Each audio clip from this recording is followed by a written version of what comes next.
Well mga kapupong, bakit ganun? Bakit tila unti-unting nakakalimutan ang usapin ng flood control sa mga oras na ngayon ay patuloy pa rin namang nararanasan ang matinding pagbaha sa iba't ibang bahagi ng bansa? Ito ang tanong na bumabalik sa isip ng ilan, lalo na sa tuwing may bagyo at muling nalulubog sa tubig ang mga komunidad na dati ng pinangakuan ng proteksyon. Anyway mga kapupong, sa mga nakaraang taon, maraming flood control projects ang inilunsad na may layuning mabawasan ang epekto ng pagbaha. Ngunit sa aktual na karanasan ng mga residente, tila hindi naging sapat ang mga ito. May mga lugar na patuloy pa ring binabaha kahit pa sinasabing natapos na ang mga proyekto roon. Dahil dito, lumitaw ang mga pagdududa kung maayos nga bang naisagawa ang mga plano o kung may naging problema sa paggamit ng pondo. Mas naging sentro ng usapan ang isyu ng masangkot ang ilang dating opisyal ng Department of Public Works and Highways. Sa naging desisyon ng Sandigan Bayan, hindi pinayagan ang piyansa ng siyam na dating opisyal na iniuugnay sa mga proyektong ito. Para sa marami, ito ay malinaw na paalala na ang pananagutan sa paggamit ng pondo ng bayan ay hindi dapat isinasantabi. Sa hiwalay na ulat mga kapupong, sinabi ng Department of Justice na mahigit 600 milyong piso ang naibalik mula sa mga proyektong may issue. Ang halagang ito ay mula sa pondong inilaan sana upang maprotektahan ang mga komunidad laban sa pagbaha. Gayunman, sa halip na maramdaman ang benepisyo nito, maraming mamamayan ang naiwan na patuloy na humaharap sa panganib tuwing may malakas na ulan. Para sa mga eksperto, hindi lamang ito iisang kaso. Matagal na umanong suliranin ang kakulangan sa maayos na plano at oversight sa flood control initiatives. Dahil sa lokasyon ng Pilipinas na madalas daanan ng malalakas na bagyo, mahalaga ang matibay at maaasahang sistema ng pamamahala sa tubig. Ngunit kung hindi maayos ang pagpapatupad, nawawala ang layunin ng mga proyektong ito. Isa ring issue ang kawalan ng tuloy-tuloy na direksyon sa mga plano ng pamahalaan. Sa bawat pagpapalit ng administrasyon, nag-iiba rin ang mga prioridad. May mga proyektong nasisimulan ngunit hindi natatapos at may mga planong hindi na ipagpapatuloy. Sa ganitong sitwasyon, nagiging pira-piraso ang mga solusyon at hindi nabibigyan ng sapat na proteksyon ang maraming lugar. Mga kapupong, may mga pagkakataon din na ang malalaking development projects ay nagdudulot pa ng dagdag na problema. Halimbawa, ang pagtatayo ng malalaking infrastruktura sa mabababang lugar ay maaaring magdulot ng mas matinding water accumulation sa panahon ng malalakas na ulan.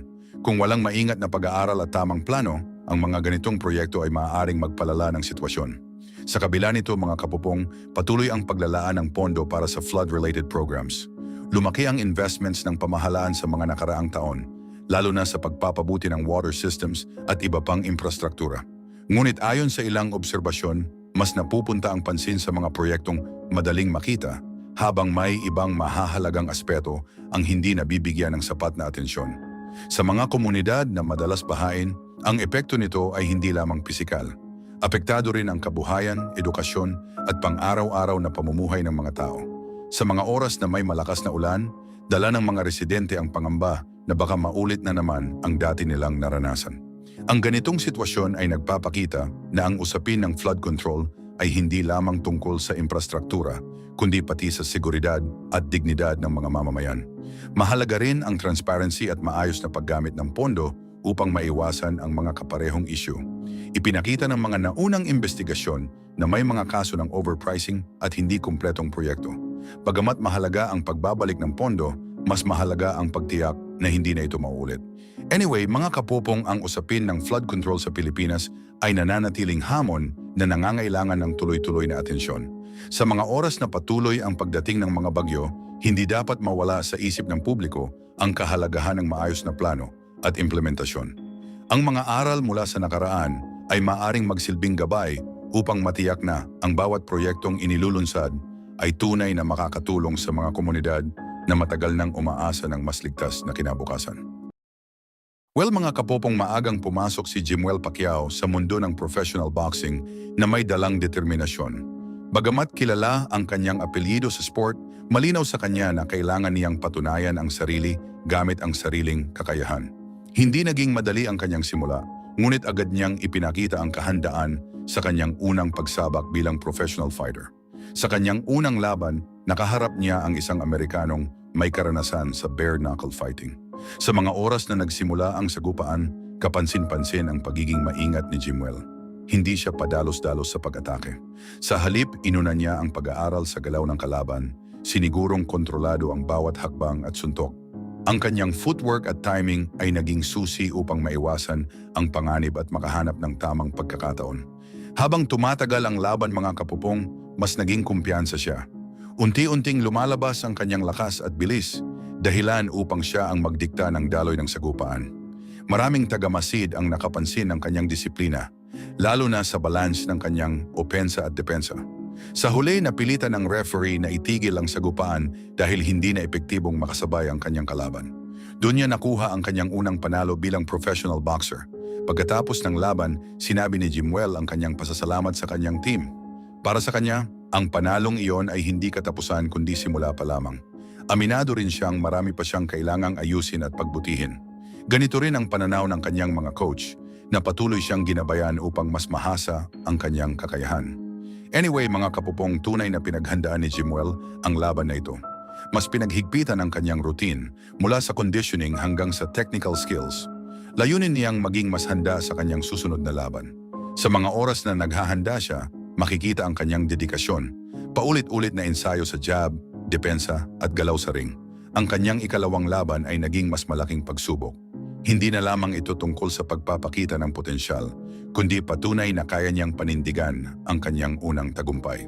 Maraming fans ang naghintay kung may pagpapatuloy niya ang magandang simula.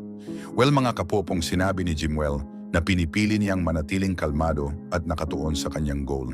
Hindi niya ikinakaila ang pressure, ngunit ginagamit niya ito bilang inspirasyon.